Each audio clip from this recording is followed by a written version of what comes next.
You cannot simply live for the approval of the crowd because the crowd is fickle.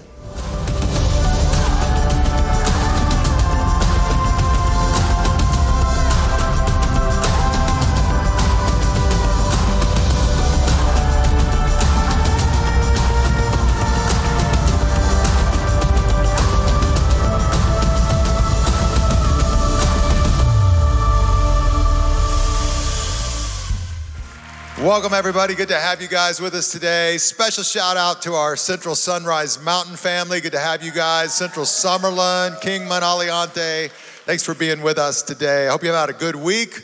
School's back in the swing, a lot of things going on. Everybody's busy. School buses were everywhere. Like on Monday around my house, I remember they're just stop randomly. I'm like, do you guys know where to go? Is everybody lost? Like, what's happening? So anyway, busy time.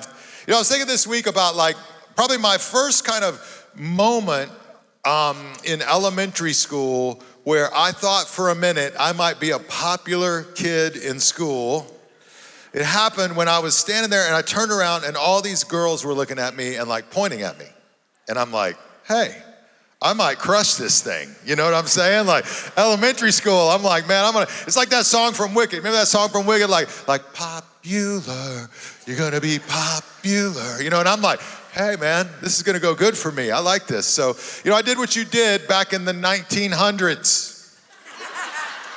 I wrote a little note, that said to the girl that I saw pointing at me, hey, would you be my girlfriend? Circle yes, no, or maybe. And back in the day, you would send that note up the row at school, to the girl, but I didn't have the guts for that. So I went to my friend and asked him if he would take it to her. And so I waited that night. I didn't sleep well. I was really nervous. I get back to school the next morning and my friend meets me and he says, hey, yeah, so the answer's no.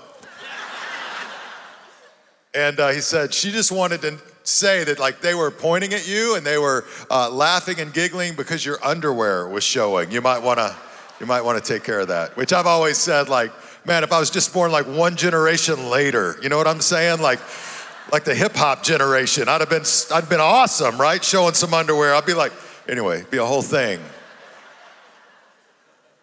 So that was the beginning of my school journey and realizing that I was probably not gonna be popular, at least not like that. But that desire to be popular, I think it follows us when we're kids, when we're growing up in school. It follows us into adulthood. Man, come on, you wanna be the popular aunt, you wanna be the popular uncle, the popular grandparent, you know what I'm saying? You wanna be you wanna be the popular parent, we wanna be popular at work, we want people's approval, we want people to like us. At least most of us would at least say, yeah, I wouldn't mind people liking us. Yes, that's a good thing.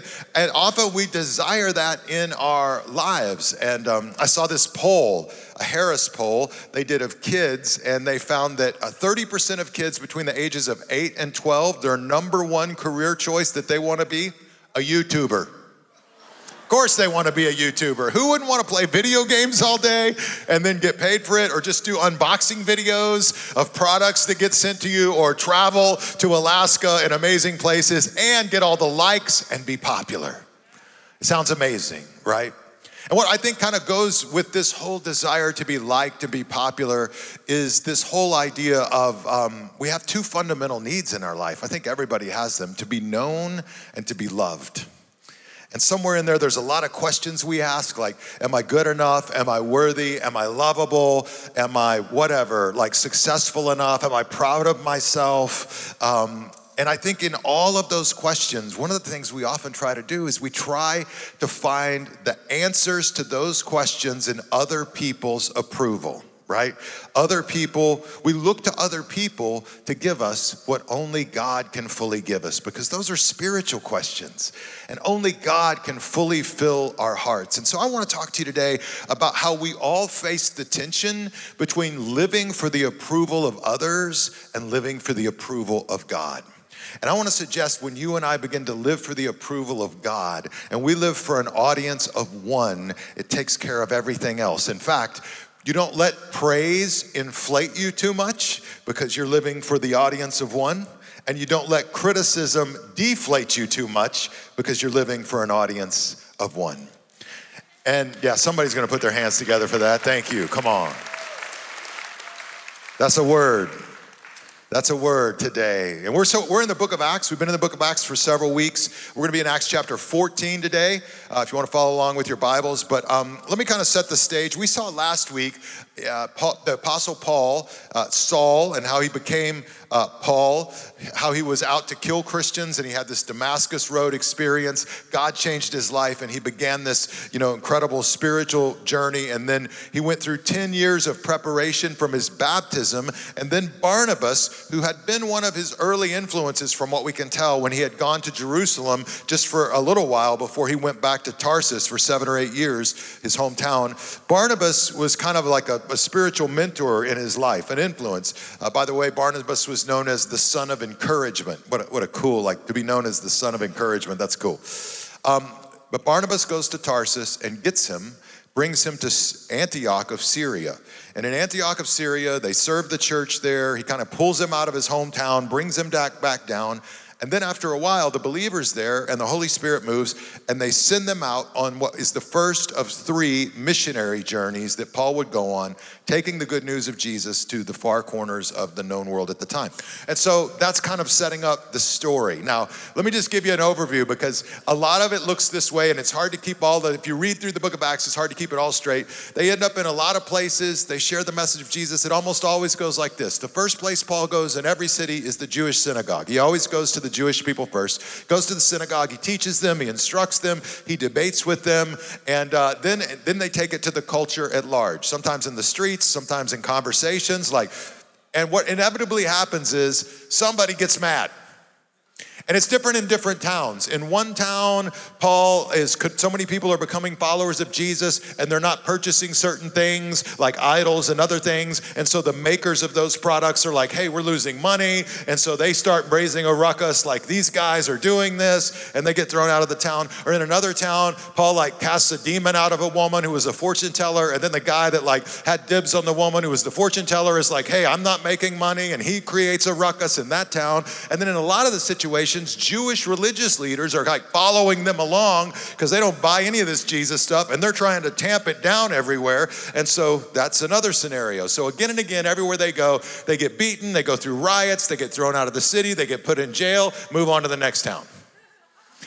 This is what you see all through the book of Acts, right? And so what we're going to see today is they have this incredible experience that will just remind us, if you want to influence others for good, live ultimately for an audience of one. So let's check this out. Acts chapter 14, they get to a town called Lystra, and at Lystra, the Apostle Paul does this supernatural thing. God works through him. He heals this man who had been unable to walk from birth. And so all of the people have known this guy for years, and they're blown away by this incredible miracle. And, here's what it says. Help me out when we get to the red word. It says, when the crowd saw what Paul had done, they shouted in their local dialect, these men are what? Gods in human form. And they decided that Barnabas was the Greek god Zeus, and that Paul was Hermes, since he was the chief speaker. So these people are like, they're gods. I mean, can you imagine you're Paul and Barnabas? And here's the temptation. Now all of a sudden, you're a rock star. Everybody, you are popular. Everybody loves you. Everybody's thrilled. And I mean, they are so committed. They start bringing out wreaths and flowers, and they're going to sacrifice to these guys. They're all in. And what you're going to see is Paul and Barnabas don't take the bait. Don't believe all your press releases, right? They live for an audience of one. And their identity isn't in the cheers of the crowd. Their identity is in the affirmation of God. And so what we see, if we want to maintain a similar kind of perspective, is a challenge, first of all, to stay humble. To stay humble. I mean, there's always a temptation in all of our lives to pitch ourselves a little better than we are. Come on. I remember Lori one of her birthdays, I went out to, I asked her, I was real nice. I said, honey, I'll get you anything you want for breakfast. It's your birthday. You tell me what you want. She said, I want a Starbucks sandwich. I'm like, all right, I'm a great husband. I'm gonna go get that. So I get in the car, I go to Starbucks. I'm standing in line at the Starbucks, standing there, and she calls me and she says, actually, I want a McDonald's breakfast sandwich. I'm like, sure you do. Okay, so, and then she says, no, you're already at Starbucks. Don't worry about it. That's great. Just get me a Starbucks breakfast sandwich. I'm okay, so I get her a Starbucks breakfast sandwich, but come on, y'all, I'm a good husband. So I drive over to McDonald's and I get her a McDonald's breakfast sandwich. Come on, somebody. And I'm just gonna be completely real. I'm always trying to be completely real, much to your dismay sometimes, but I'm just gonna tell you, I had 2 sandwiches in my lap, and I thought this would be a great Instagram post. Look at me.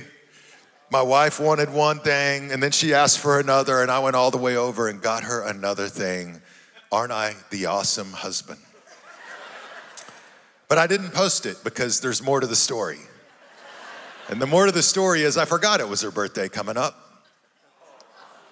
And because I remembered one day before, I couldn't get her a gift here in time. And I was actually gonna go out anyway that morning to get some wrapping paper to wrap up an IOU that says your gift is coming. And then in the process, I was like, hey, could I get you a breakfast sandwich while I'm out? And not only that, you still love me, right, Lori? And not only that, I could have left Starbucks at that moment and gone straight to McDonald's, but I still got the Starbucks sandwich because I got to eat whichever one she didn't eat. That's what I'm talking about. So I resisted the temptation that moment. But isn't there always a pull in our lives to tell one part of the story, to put one part of ourselves out there? Look at how great I am. Won't you like me? Won't you love me? Won't you appreciate me if I look this way, right? But there's often more to the story. And humility is realizing, hey, we're all sinful people. We all need the grace of God. We all need his mercy. And we're just humans, So let's go back to, because I think you see this in the story. So in Lystra, here's these people coming out. They're going to sacrifice to Paul and Barnabas. And did you notice in the text I read first that they said Barnabas was Zeus and Paul was Hermes? Remember when we read it these mythical gods? And you think about it actually that could be kind of offensive to Paul, because isn't Zeus the main mythical god? He's the top god, right? And then Hermes, I started thinking about it, I think it's kind of like this. Let's bring this picture up here of a couple individuals that you may be familiar with. So it's kind of like saying Barnabas is The Rock and Paul is Kevin Hart. He talks a lot, right? So if I'm Paul, I could be offended in this moment. Listen, I'm the one who saw the risen Jesus on the road to Damascus. I'm the one that healed the boy that you're all freaking out about. I'm the one that did the miracle. I'm Zeus. Let's get our notes straight. But here's what happens. Paul and Barnabas, when they hear this, they're actually in great distress, right? And it says they tore their clothes, and let's read it. Acts chapter 14, beginning of verse 15. Help me out on the red word. They run out and they say, friends, why are you doing this? We are merely what? Human beings, just like you. We have come to bring you the good news that you should turn from these worthless things and turn to the living God who made heaven and earth, the sea, and everything in them. So Paul and Barnabas refused to buy into the praise and the worship of the crowd, and they redirect everybody to God. They're living to honor God. I think we all kind of face this choice in our life. And one way to think about it would be I've got, how I like to have my little TV slides over here. Let's have a TV slide moment. One way is, I think a lot of us live with this, I do. I live with a constant temptation in my life over the years of pleasing people. I really don't like disappointing other people. How many of you can at least relate to that? You understand that? But here's the thing. If you let people give you your value, if you let people determine your worth, if you let people kind of shape your core identity, then here's what begins to happen. You start to live in fear. Because the fear is always, what will they think of me? What will they say of me? How will they feel about me? What are they saying about me? Come on, some of you know exactly what I'm talking about. What are they saying? What are they saying? you start to lose yourself. You know, even Socrates, the ancient philosopher, talked about popularity, and he said, popularity is like living with a monster that you've made a pet in your own house, and you have to constantly feed it or it will devour you. And so you have to feed it, right? You know, all of whatever you need for self-worth and value, you're always feeding it. And what happens is you can start to lose yourself in this, and then you can start to get a hard heart. Instead of living for God, you start to live for the approval and the applause of others. Instead of doing the right thing, now you're worried about optics. Now you're trying to protect and cover up and do whatever you need to do so that people see you a certain way, rather than being worried about what God thinks about you and what God thinks about your life. That's the people-pleasing kind of approach. I don't know Taylor Swift blew up the internet this week. I don't know if anybody saw that or noticed it. The New Heights podcast with Jason Kelce and Travis Kelce, which is like a sports podcast, and 3 people are clapping. They saw that. I've listened to this podcast, you know, during the football season anyway. So my daughter sends it to me. Oh, Taylor Swift's got a new album. Oh my gosh. So I listened, right? And it was actually really good. And, you know, they just talked about like a lot of normal things. But one of the things Taylor Swift said that I thought was interesting is she said, look, a lot of my friends, and let's just face it, a lot of her friends are famous, right? So a lot of my friends, basically she's saying they lose themselves, their identity in all of the comments on social media, they get completely caught up in one comment, somebody leaves, and they go down the road, and they stress about it, they obsess about it, they lose perspective. And she said something that was interesting. She said, you need to view your time like a luxury item that not everyone can afford.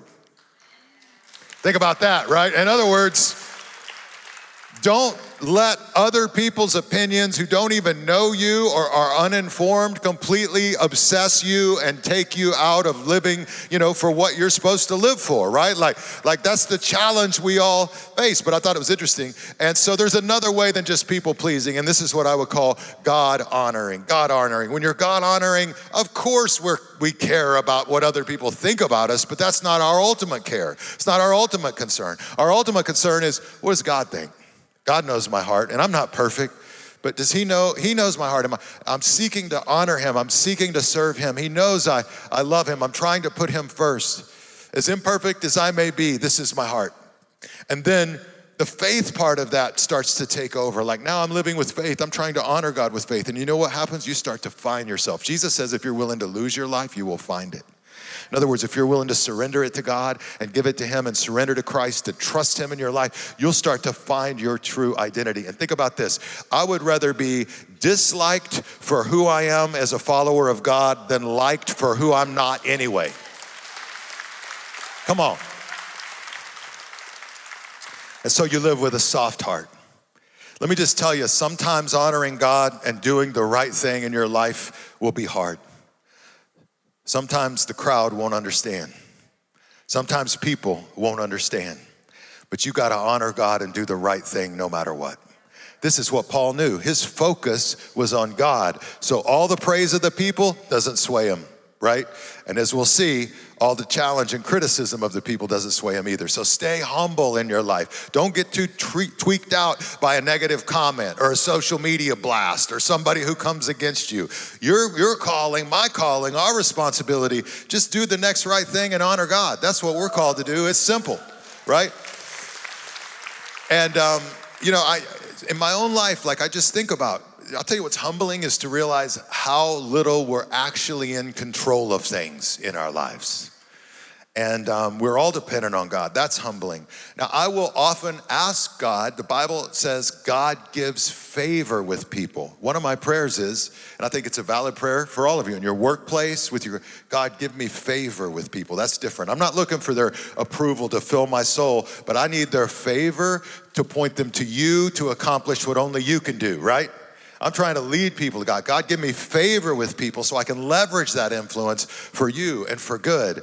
And then, you know, don't try to do it all alone. Reach out, get other people around you, get help in your life. Realize that you don't have to make all the hard decisions on your own. All those are ways that you can stay humble in your life. And the second thing Paul's gonna teach us is to stay humble. Not only that, but to do the next right thing. to do the next right thing. So here's Paul and Barnabas. They've just stopped a worship service that was about to be dedicated to them. It was a rock star moment. You know, if you've ever been to a concert and you've seen the adoration, like that's where we were. Paul and Barnabas kind of kill it in its tracks, and they're like, you know, don't worship us, worship God. And they give their little message and they tell their story, okay? That's where we leave it. Couple sentences, just a couple sentences later, this is what it says. This is a word right here, Acts chapter 14, beginning in verse 19. Then some Jews arrived from Antioch and Iconium and what? Won the crowds to their side. They stoned Paul and dragged him out of town thinking he was dead. Now don't miss this. 3 sentences before they're ready to worship him, and now they stone him and drag him outside of town and leave him for dead. Wow. You talk about getting canceled, that ain't nothing new. The crowd will love you one day and cancel you the next, right? And here's Paul like, can you even imagine? Like they stoned him. That's next level, y'all. And they drug him outside of town and they leave him for dead. He's dead, he's gone, he's canceled, it's over. That's how fickle the crowd can be. Jesus taught us that too. They worshiped him at the beginning of the week, they crucified him by the end of the week. You cannot simply live for the approval of the crowd because the crowd is fickle. You gotta live for the approval of God. You gotta say, and God is the judge. God, you know our hearts. God, you know our situation. God, if I need to be disciplined, discipline me. God, if you need to do a hard work in my life, do it. God, if I need to learn a lesson from you, do it. God, I'm open, I'm surrendered, teach me. I accept the consequences of whatever, in my life. I'm open to you and I'm trying to follow you. That's a person living for God, honoring God, committed to God. And that is where you stand on a solid ground in your life. Look at what Paul does next. Check this out. Acts chapter 14, beginning in verse 20. But as the believers gathered around him, so they go out, they gather around him, right? They left him for dead, but he's not dead. It says he what? He got up. And then look at this. He went back into town. Yeah, he did. That's guts. That's courage. They just stoned him and drug him outside of town and left him for dead. Paul gets up with the help of the believers, and what's he gonna do? He's gonna do the next right thing. And the next right thing is, I'm going back into town. Why? Because as you read on, the spirit of Paul, through everything he does, he went back into town to encourage the other believers there. He went back into town, well, he probably needed medical help, but he also went back into town to encourage those believers and to remind them, yeah, they stoned me, but you be strong. You don't live in fear. You live for God. You honor God in your life. He did the next right thing. You want to have influence for good? Just, live for an audience of one. That's what Paul does. He's living for God. And so he goes back into the town. The next day he left with Barnabas for Derbe. And then look at this, after preaching the good news in Derbe and making many disciples, Paul and Barnabas returned to Lystra, Iconium, and Antioch of Pisidia. They go back through all these towns, strengthening the churches. He just keeps doing the next right thing. Listen, he got hit. He got stoned. Look, when we started with Paul, he was stoning other Christians. He was condoning the stoning of Stephen. He was down with killing other Christians. And now Paul's the one being stoned. But what do? When you get knocked down, you get up. Man, you may wobble, but you keep going. It may be tough, but you keep walking, right? I had a friend of mine said, this is my testimony. He said, I'm still here. And I was like, man, that's a word, right? This is my testimony. I'm still here, God. I may have been wobbly, but they didn't take me out. I'm still here. It may have been hard, but I'm still walking in faith. I'm still here. Others may have turned away, but I still follow. I'm still here. That's my testimony. That's your testimony.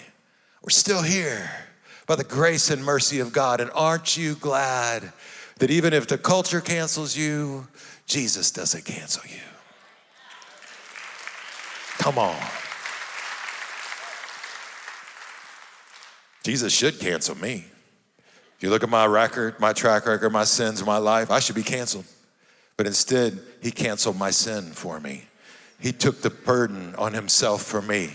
He forgave me. He restored me. He put me on a solid ground. He gave me a mission.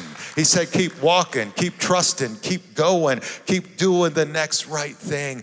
And that's your call as well.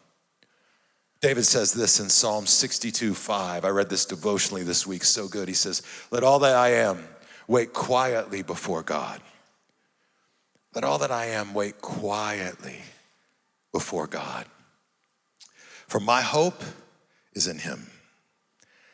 He alone is my rock and my salvation. He's my fortress where I will not be shaken. Look at this. My victory and my honor come from God alone. Comes from God alone. He's my refuge, a rock where no enemy can reach me. Can I say to somebody today, can I speak a word over your life? Because you got haters, you got people talking about you, you got people, lighting fires in your life. Some of you in your family, you got tough situations going on. Maybe you feel like the rocks are coming at you. But can I just tell you today, all you need to do is wait patiently for the Lord, that your victory and your honor, they come from him alone, that all the haters and commenters and people and opinions and perspectives ultimately don't matter. Only one matters. Only one knows all. Only one has the whole story. Only one seen it all. Only one seen your tears. Only one seen your prayers. Only one. A friend of mine said, I thought it was so good. He said, we all talk about wanting to grow, but nobody talks about the groaning that's involved in the growing, right? But God's seen it all. God's seen it all. Live for an audience of one so that in the end you can say, hey, maybe I wasn't the most popular, but I tried to be faithful. And God will say in the end, well done, my good and faithful servant. Hey, maybe I wasn't the most talented or the smartest or the most gifted, but I served God with what he gave me. Well done, my good and faithful servant. Hey, maybe I never had a fan club or a YouTube channel or fame, but I lived to make God famous. Well done, my good and faithful servant. Maybe I made mistakes and blew it, but I love those God brought into my life. I kept the faith. I shared the joy. I endured trials. I kept trying to do the next right thing. Well done, my good and faithful servant. You live for an audience of one, and your life has impacted many. Now enter into your reward. That's what we all hold on to. It's nice to be popular. I hope everybody loves you. But I'd rather live a life of significance and not forfeit what God means to do in me and through me. I'd rather live a life for one and let him guide and let him lead. You can't please everyone, but with faith, you can please God. Can't please everyone, but you can please God. Live with faith. Stay humble. Keep trying to do the next right thing. Trust him. And when we do, we'll see that God is on the move. Because listen, if you want to have influence with others for good, live for an audience of one.